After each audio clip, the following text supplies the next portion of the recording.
Greetings, fanboys and fangirls. My book, Cassandra Killjoy, Paranormal Private Eye, The Search for the Swordsman, is available on Amazon.com. You can buy your copy right now by following the link in the description box. And for more information, feel free to follow us on Twitter and Instagram. Enjoy the video. Why the heck isn't Amazon Studios advertising this show in the United States? For those of you who don't know, there's a brand new Zorro streaming series on Prime Video right now. And most people don't know about it because the advertising campaign for it in the United States is non-existent. It's apparently being promoted really, really well over in Europe and in South America, but here in North America, for whatever reason, they're not promoting it, which is so weird because it's excellent. If I had a streaming service, if I owned a streaming service and this show was on it, I would be shouting it from the mountaintops. Anyway, be warned, there will be spoilers ahead, so if you haven't seen the show yet, you might want to stop the video here and check it out. Like I said, it's excellent. Highly recommend it, especially if you're a fan of the franchise or the genre, the swashbuckling action-adventure genre in general. You were warned. So, one of the reasons why people kept telling me that they didn't check it out when it premiered this past Friday, January 19th, was because they saw it come up as a new show that was available to watch, and it had a star rating of 1 out of 5 on Prime Video. Fun fact about their star rating, it's 100% based on how many people have reviewed the show and how many viewers have given it a thumbs up.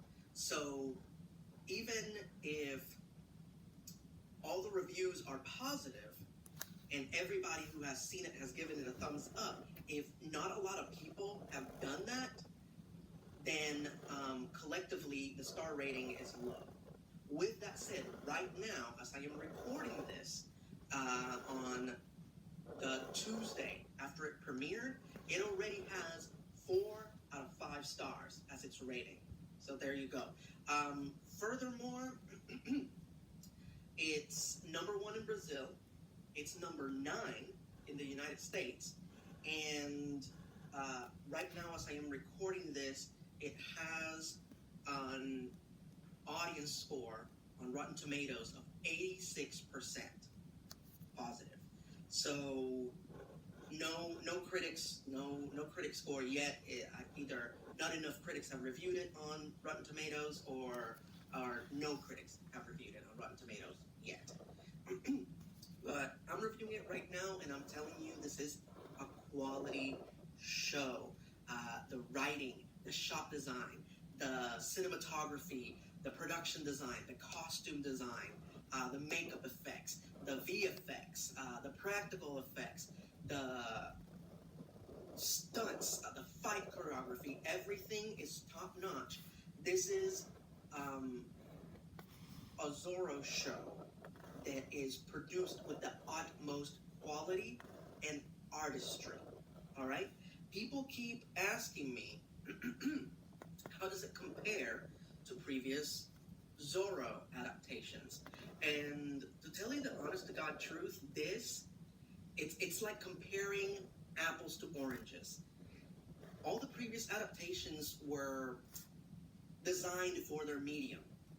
The original Douglas Fairbanks movies were designed to be silent movies, so they work really, really well as silent movies. The live-action Disney show that I believe was on in the 50s and 60s, starring Guy Williams, was designed to be a family show, so it works really well as a family show. The 90s Zorro, starring Duncan Regehr from the Family Channel, that one was designed to be more of an action-adventure serial, like classic action-adventure serial, very much in the style of Star Wars and Indiana Jones, that kind of style of action, and it works well in that genre. That medium. And of course, the Antonio Banderas movies, they're big, giant, blockbuster movies that are meant to see on the big screen. so they work well on that medium. This is a streaming series through and through. It's a serialized, ongoing story told across 10 parts. However, unlike a lot of modern streaming shows that it's just the one story, and technically speaking it's just a movie but stretched out unnecessarily across multiple episodes, where they could easily tell that story in just a 3-act format. Secret Invasion. The producers of this show, this new Zorro show, very much applied the classic telenovela style of subplots and story arcs in this show, as multiple stories are happening at the same time as the show is progressing. So there's never a dull moment. There's always multiple things happening at the same time, and you're intercutting between different character stories, and sometimes they meet and become one story, and sometimes they don't. And they might cross in a future season. So very cool, very well designed and plotted out as far as the multi-phased storytelling technique that they used. This, at least in this first season. I hope they keep that in future seasons. In my opinion, the one existing show that I feel most comfortable comparing it to would be the BBC's The Musketeers. It's that classic swashbuckling tale, but told with a more modern perspective and with modern techniques and modern styles. But as an ongoing serial. And in fact, it feels like this show and The Musketeers belong in the same universe. So if you love that show, if you love The Musketeers, which is great, by the way, you'll definitely love this show. Before I get on the subject of the premise of this show, it occurs to me while talking to people on social media that most people don't actually know what Zorro is about. They have a broad understanding of the premise of Zorro, but they don't really know. Like for example, a lot of people, for some reason, think that Zorro takes place in Mexico. It doesn't. Zorro, created by Justin McCulley in 1919, takes place in between, I want to say, the 1830 and 1840. This show specifically takes place in 1833. And it takes place in California, Los Angeles, California, which at the time was predominantly populated by Native Americans, Spanish lords that bought the majority of the land, and Spanish and Mexican peasants who were looking to start a new life on this new world. One of the rich families, one of the aristocratic families that own a very considerable chunk of the land in California are the De La Vegas. The son of the family, the only son of the family, Diego, is sent away to Spain, to Madrid, to train and study and learn everything he needs to know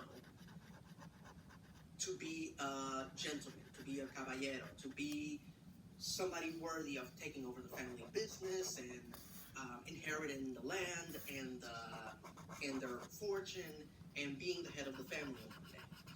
However, while Diego's over there,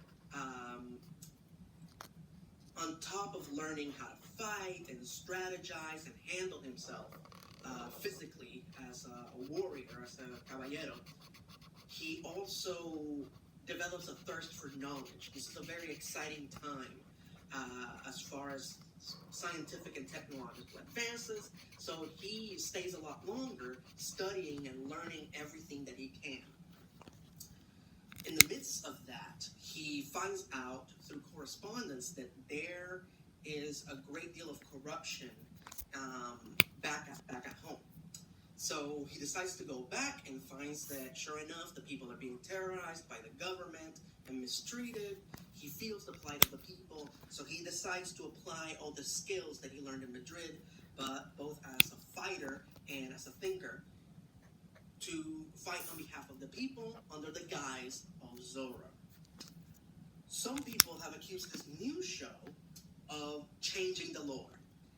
I disagree with that. They didn't change the lore, they added to it. Everything I just said happens in this show, but they just expanded it and added more to it. Like, for example, in this show, Zorro isn't the persona that Diego made up. It is this holy guardian spiritual symbol that the natives in that particular region in the West used to defend themselves. One noble warrior within their tribe is chosen to be Zorro. And when the show starts, one of them is already Zorro, is already active in California, and is already a legend. The legend is already established. But in the opening scene, and again, I apologize for spoilers, but you were warned, not only does that Zorro die, but also Diego's father, Alejandro, is assassinated. So that's what motivates Diego to come back to California, is to find out what the heck happened to his father. That's all he wants. He's not concerned with the plight of the people or what the government is doing. But what ends up happening is that he is told by a representative of the tribe of natives that are in that area, named Cuervo Nocturno, Night Crow, which is one of the most awesome names ever, that he's been chosen, that Diego's going to be the next Zorro. And symbolically and beautifully, this black fox keeps appearing to Diego as a sign that he's supposed to be the next Zorro. So basically, in this show, Zorro is this mantle that keeps getting passed from one person to the other through the generations, kind of like the Black Panther in the Marvel Universe, or the Phantom, Lee Fawkes, the Phantom. And I'm 100% okay with that. It makes it more interesting. I like that this is a mythological figure that has existed long before the settlers showed up. And it fits with the status in which real-world people look at Zorro as the granddaddy of the superheroes, the character that inspired characters like Batman and countless others. And of course, in the true spirit of the hero's journey, Diego doesn't want the mantle of Zorro. All he wants to do is solve his father's murder and possibly avenge him. But he finds out that he's meant for more, and eventually the plight of the people and the horrible things that the government is doing is too much, so he accepts the call. But what's interesting about the show is that he does it in his own way. Which ties into the reason why he was chosen and not somebody else from the tribe. It's because now, after all this time, all these settlers have now populated California. And it's not just the indigenous people that are being mistreated, but the peasants as well, and these settlers as well.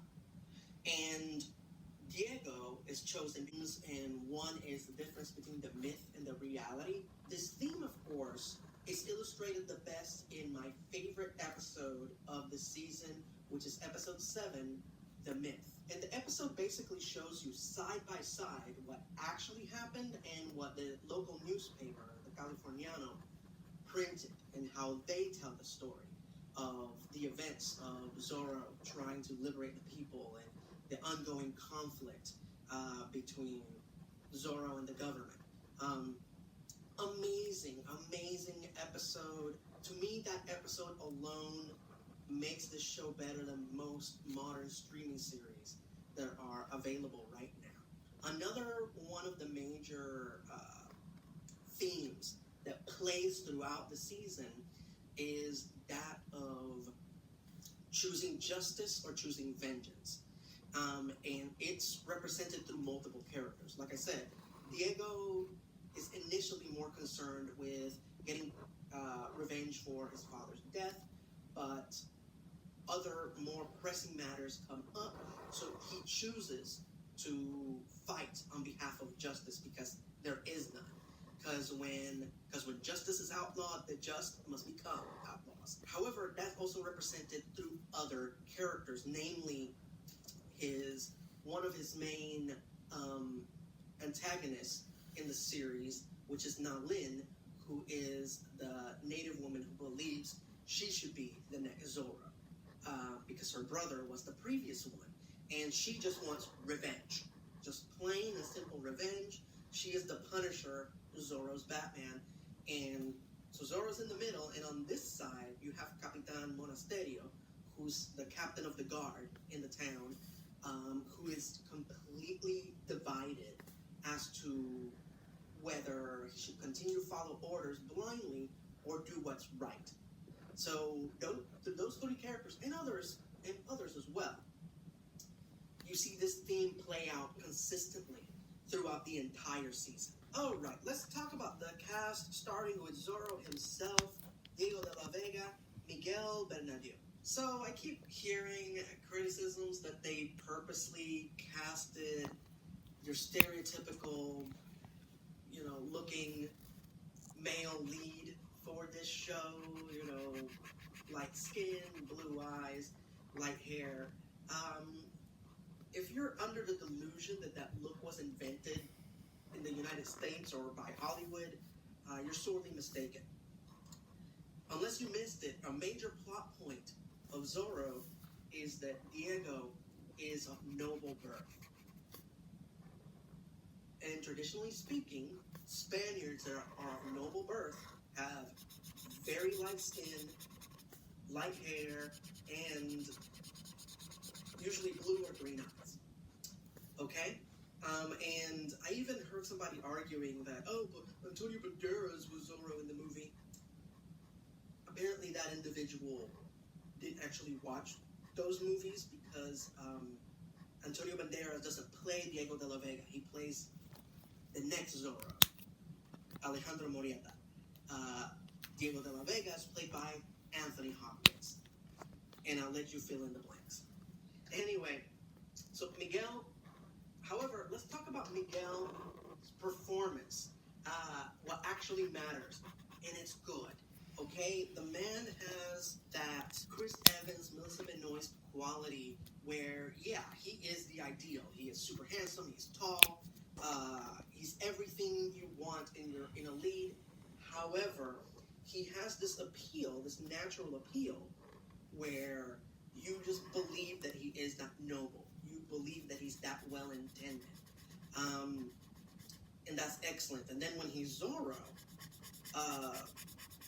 he brings the intensity necessary that the role requires. And I can't respect the guy enough for that. I find that even if he doesn't fit into whatever image of Zorro you have in your mind, he will be Zorro by the time you finish watching the show. The rest of the cast is amazing. Paco Taus as Bernardo, Diego's butler and partner assistant. He is his Alfred. He is his Robin. Amazing. The character is mute, so all of Paco's performance is 100% visual. And what an amazing actor. There's never any confusion as to what the character's trying to get across.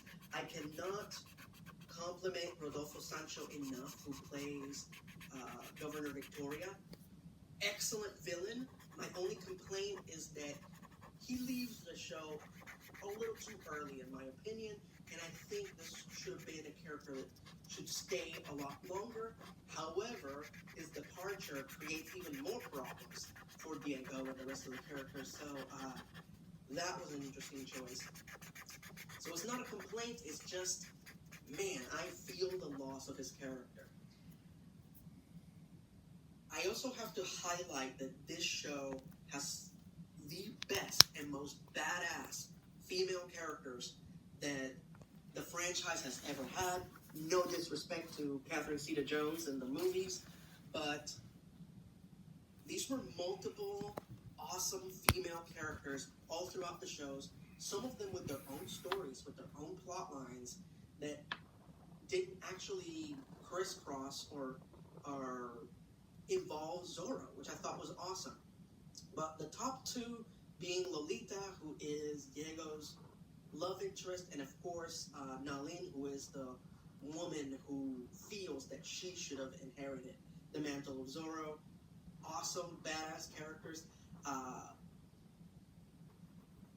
Just want to share my favorite moments with each one. My favorite Lolita moment is when all of Zorro's followers from the native tribe are headed towards her ranch to invade it, and she is just as calm as can be. She's had a horrible day before this moment. She was supposed to get married, so she's walking around in her wedding dress, and she just tells her men, her ranch hands, to get ready. We're about to be attacked. Just as calm as can be.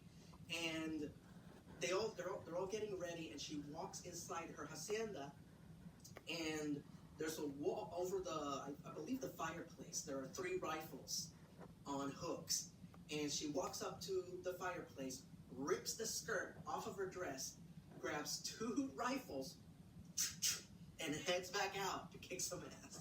It was awesome. And that's just a little sample. And my favorite Nalin moment, and she has a lot of badass moments throughout the show. I lost count. But my favorite is there's a moment where she is buried alive.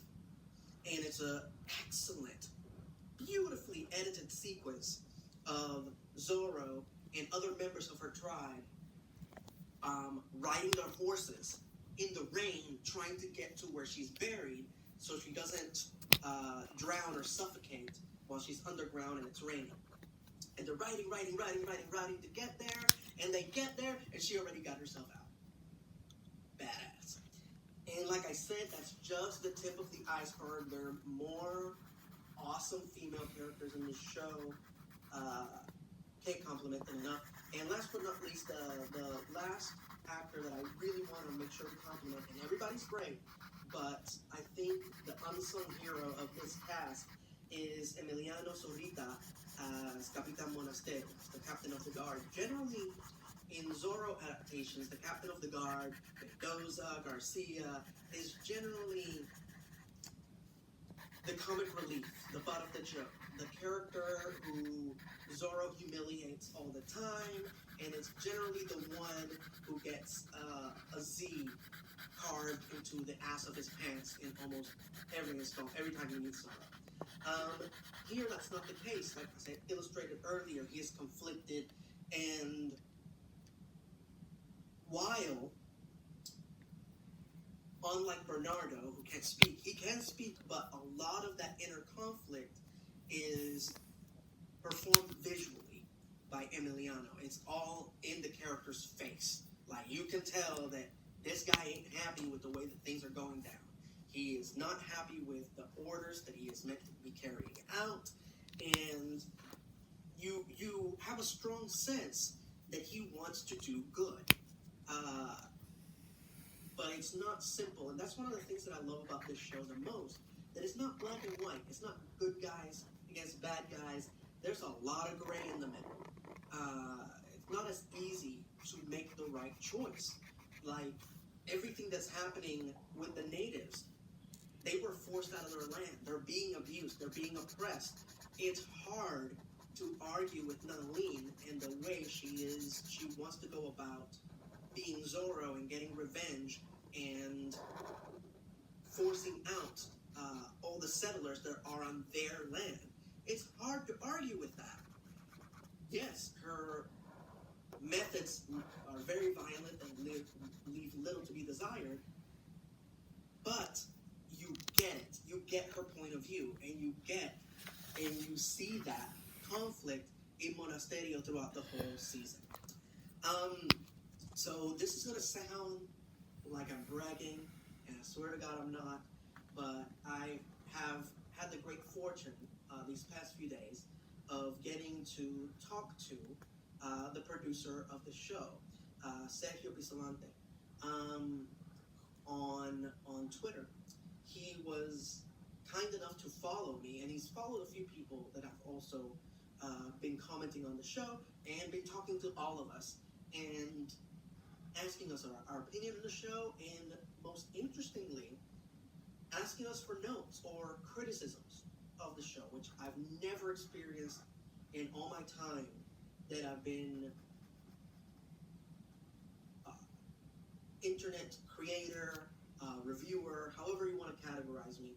I have had the fortune in the past to talk to other creators like Hilarion Banks and Olin Rogers, Giancarlo Volpe, amazing, super talented people that have made a lot of the things that I love,